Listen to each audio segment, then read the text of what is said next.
On March 29, 1989, the Tokyo police in Japan were interrogating 4 boys in connection with the kidnapping of a 19-year-old boy and gang activity. The 4 boys admitted to having done something wrong to a girl, but the details they gave didn't match up with the information the police already had.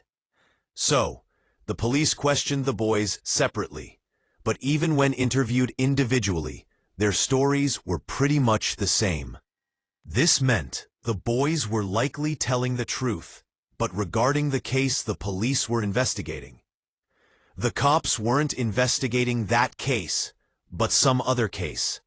So, when they questioned those guys about the case they were giving statements on, the cops asked for more details. That's when the cops found out that those guys had killed a girl, put her inside a 55-gallon drum, filled it with concrete, and dumped it at a construction site called Kasu. The cops went to that construction site, searched the place, and found a drum with a girl inside. The girl's body was found frozen inside a drum. They separated her body and sent it for a post-mortem. When the report came back, the police found out that she died from domestic shock. Before killing her, she was tortured a lot. Not just that, small needles were found stuck inside her breasts, and plastic bottles were found inside her rectal cavity. She was pregnant before she died, and her face, it was pretty badly damaged, so they used music identification. That place has one of the most disturbing human history cases. Welcome back to another case study with me. In today's video, we're going to talk about the case of Junko Furuta. This case starts in a city called Minato in Japan, where 17-year-old Junko Furuta lived with his parents and younger brother. He studied at Yeshiva Mina High School there and also worked part-time at a plastic molding factory, so she could save up money for her graduation trip. Junko was pretty good-looking, and on top of that, she was really good academically too. Because of this, even though she didn't want to, she ended up attracting the boys at her school. To those boys, Junko was nothing less than a dream girl. In the same school, there was a group of 4 boys who had dropped out, but still came around often to bully other students. Those guys were connected with the local gangsters, which made the students, faculty, and people around really. We used to be scared of this group. There was 18-year-old Hiroshi Miyano, 17-year-old Joe Ogura, 16-year-old Shin Minato, and 17-year-old Yasushi Watanabe. Hiroshi Miyano had a crush on Junko, and one day he proposed to her, but Junko politely rejected him, and Hiroshi couldn't handle the rejection. He was really angry about it. On November 25, 1988, after finishing her part-time job, Junko was riding her bike home when Hiroshi Miyano and Shin Minato were hanging around on the same street, and Hiroshi Miyano spots Junko walking alone and decides to take revenge. He tells Shinji Minato, "Go and knock her bike over. I'll start a conversation with her under the pretense of helping." Shinji goes and picks the bike down, and Junko falls right there. At that moment, Hiroshi Miyano steps in and offers to help her. Hiroshi used to study at the same school as Junko, so she recognized him and accepted his help. Using the excuse of dropping her home, he takes Junko to a hotel nearby. Once they're there, he threatens that if she tries to run away, or calls someone for help, or disobeys his orders, he'll have his gang members kill her mom and dad. Scared of this, Junko stays quiet. That night, Hiroshi Miyano does really terrible things to Junko. You can probably guess what kind of terrible things. When Hiroshi gets tired of it, he calls his friend Shinji Minato and 2 other friends, so they can also do bad things to Junko. After that, they were just about to leave her there.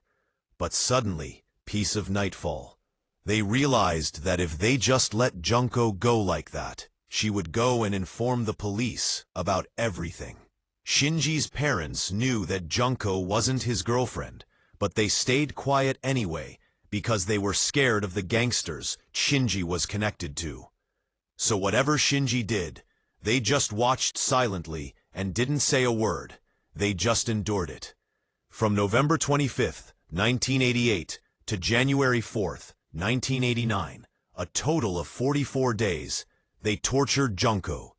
In the first few weeks, they focused on her physical. They used to use her to satisfy their sexual needs. When they got tired of her, they'd invite their friends and even friends from far away to their house so they could force themselves on her. More than 100 different guys had done this to her.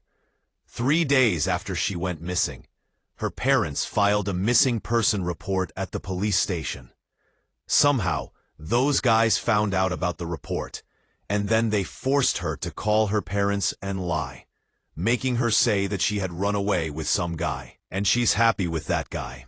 So don't try looking for her. Because of that, Junko's parents withdrew the missing person report they had filed. The police couldn't do anything about the case either. Every day they came up with new ways to torture Junko. They even forced him to try stuff like keeping him naked all the time, making him masturbate in front of them, and inserting different objects into his genitals. Hot bulbs, iron rods, balls, bottles, many things. Sometimes, they even used other stuff on him.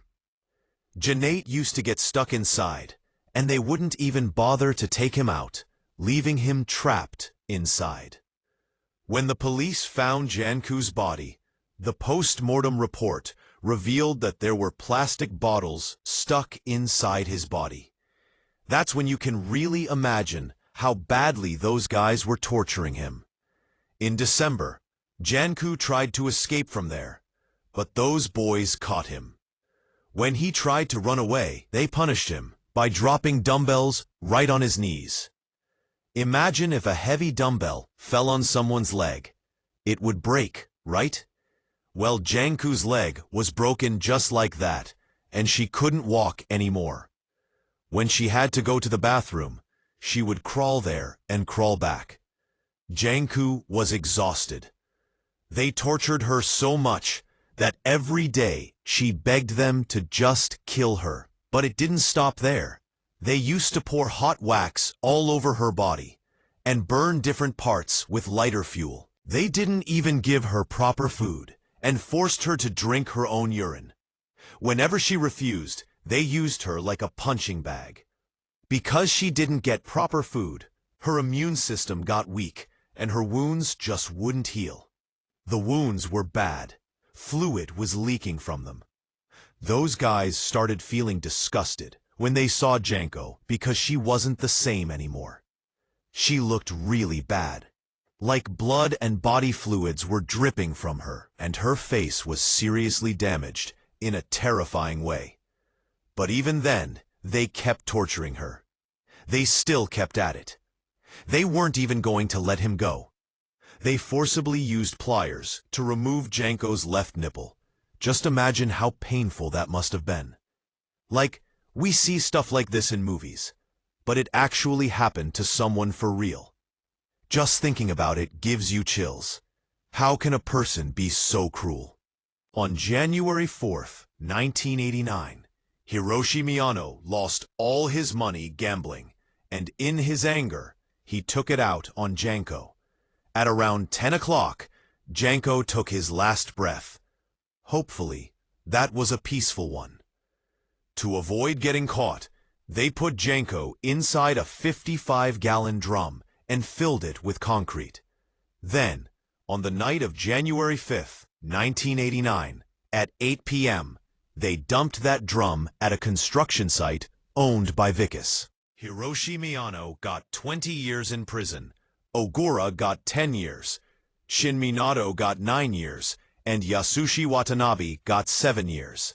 Along with that, as compensation, Hiroshi's parents had to pay Junko's parents $800,000, And that's how one of the most disturbing and brutal case comes to a close. Let me know how this case made you feel in the comments. Thank you.